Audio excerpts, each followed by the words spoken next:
Hi guys, so dito kami ngayon sa winery. Dinala ko nila Ate Christy Bermin. So, ito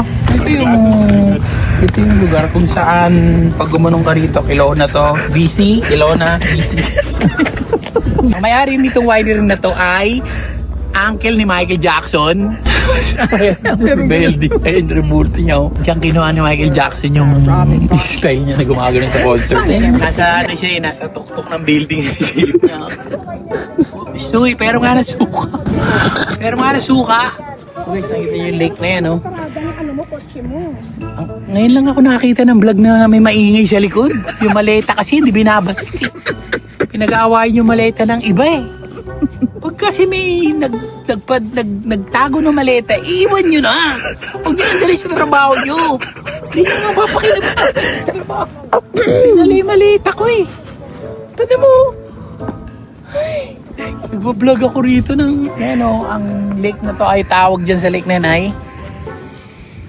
Basta lake yan.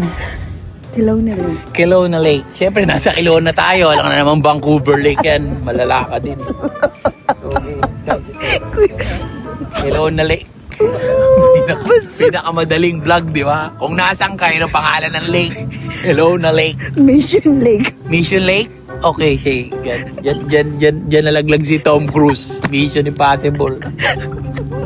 So, guys, ito yung puno.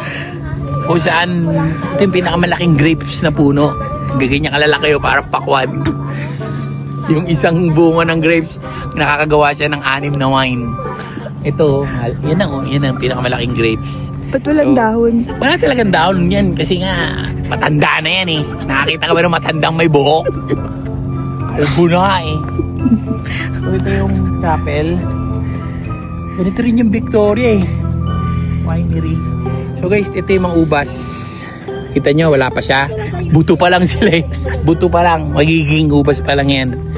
So, matatapos na yung vlog ko. Maleta pa rin ang problema ng babaeng yun.